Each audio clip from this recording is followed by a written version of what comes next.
having compassion for the lost and the hurting, the lame and whatnot. So they got to see hands-on how Jesus felt for these folks that he was ministering to. The disciples got to see that firsthand. They got to hear him refer to Scripture. Over 60 times in the Gospels, we hear Jesus quote Scripture to the disciples. Over 60 times. And over 90 times, he makes allusion to Scripture to the other people that he's talking to. Okay, so we see Jesus close fellowship. We see Jesus, he's quoting Scripture. He's with them all the time. There's only a couple of times it's noted in Scripture where he wasn't with the disciples.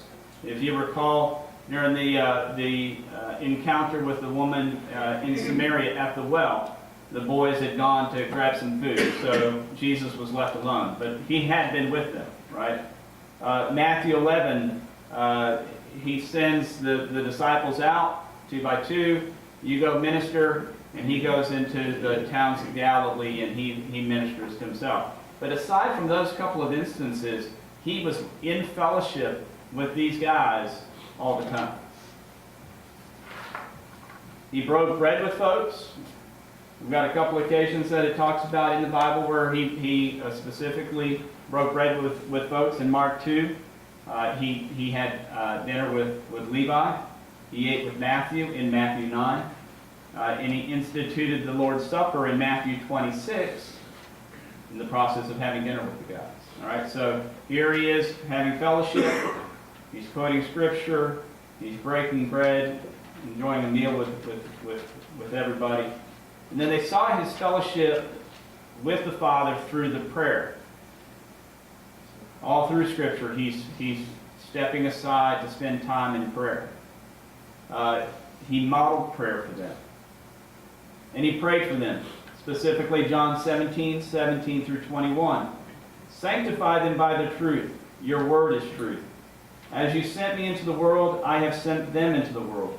For them I sanctify myself, that they too may be truly sanctified. My prayer is not for them alone. I pray also for those who will believe in me through their message, that all of them may be one, Father, just as you are in me and I am in you. May they also be in us, so that the world may believe that you have sent me. All right, so are you seeing the picture that we have here? Okay, they are gathering corporately in the temple courts, and then they're gathering in smaller groups. They're focused on the Word. They're caring for one another. They're eating together. They're praying together. They're praying for one another. They're not perfect, but they're pursuing the right things. All right. Someone caught a cold. Somebody would bring them soup. Somebody would pray over them. Somebody would make sure their lawn was mowed. That's what we see going on here in the early church. All right, the second point that's on your outline is why small groups are important and how to build them. I think the Spirit spoke to me this morning and said, sermon's too long, dude. So I'm not going to preach on that, but that's for your edification, those steps. So take a look at that. If you have any questions, I certainly could talk to you at another time about it. But we're going to move on to the point 3, which is the object lesson. Now, I think most of you know here I teach the kids at the 9:30, and we do object lessons a lot, and those are typically pretty fun. So I have an object lesson. And so looking at the Acts 2 verse again, we can use the idiom, the expression that this group of folks were on fire for Christ. Okay? And so it takes 3 things to create a fire. Any scientists here know what those 3 things are? Oxygen's one. A spark. Yep, right. Heat. Fuel. And fuel. Right? Those 3 things are what's required. So here you have my fireplace. We love that fire. All right, and so what I'm showing you here is I'm taking a piece out of the fire to see what happens both to the fire and the piece of wood. you notice both the wood and the fire are both diminished. Okay? Both are diminished. This is precisely how we are when we remove ourselves from our small groups, from our fellowship with one another. It is precisely how it is. I see it in my own life, so it's, believe it. All right, I want to say this, never forget the importance of staying in relationship. Just a couple of days ago, a young lady from our church, Taylor Gordon, wrote a blog. And it's funny how the Lord works. Her thing was about relationship, and this sermon's about relationship. So I wanted to quote something she wrote. And it talks about everybody has a story to contribute to the larger story. And this is what she said. I am blessed to have been brought up in a family that loves the Lord. I was raised in the church and was taught to love and serve God and others with everything that I am. And later she wrote, moving on to college, I felt a call to continue with the idea of a Bible study. I became close with a group of about 20 freshmen who shared an interest in this. After arriving on campus and settling in, I realized that getting 20 people together at the same time with such different schedules was a lot to organize. I felt discouraged. I felt as though I hadn't kept my promise. It was through these feelings that I realized that God wasn't calling me to lead a large group Bible study here. He was calling me to minister in pockets. I'm using my love for people and my love for stories to minister in the everydayness of life. And that's my purpose here right now.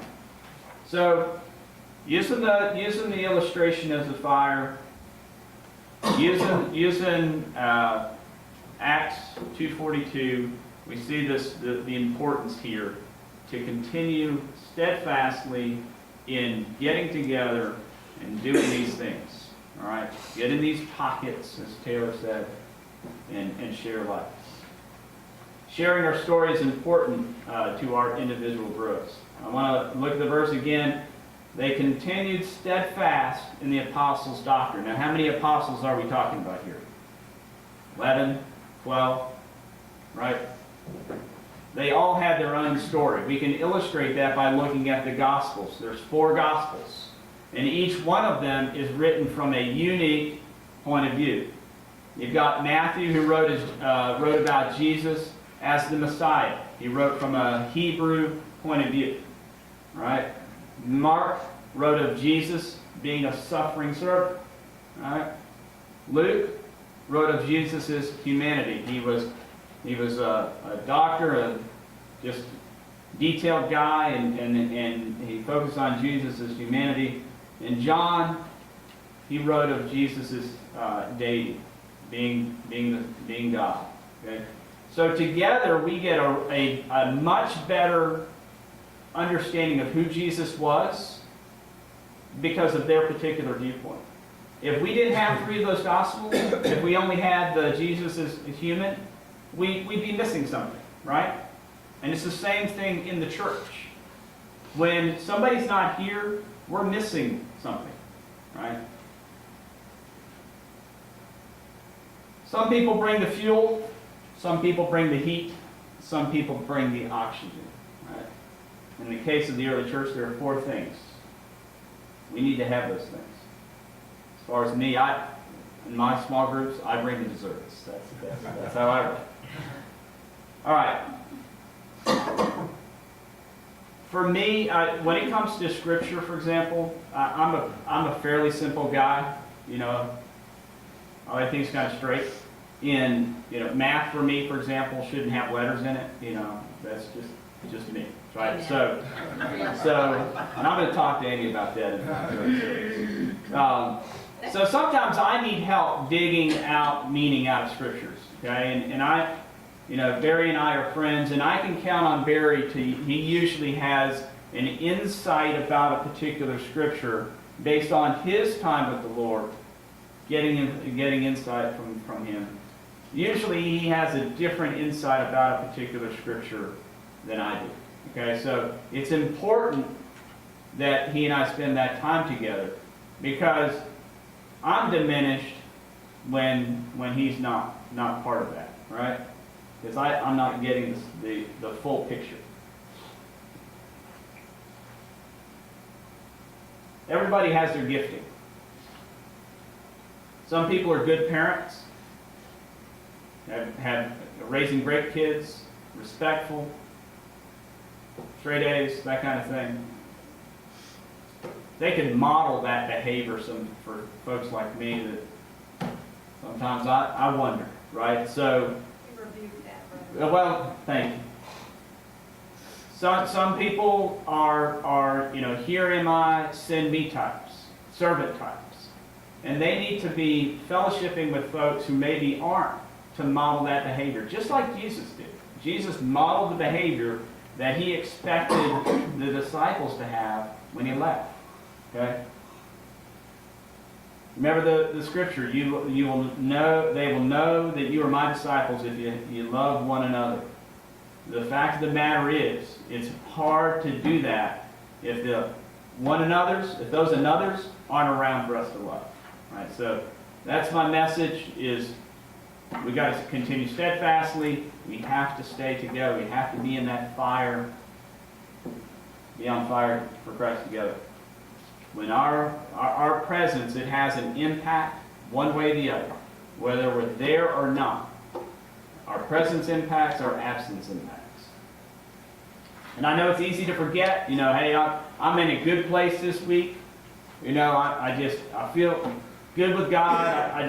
I don't need to go to church, to small group and have people pour blessing over me. I'm good, right? Or, I don't need to go to the Bible study this morning at 11, because you know what? He's studying John, and I've already got that. I've listened to 3 sermons.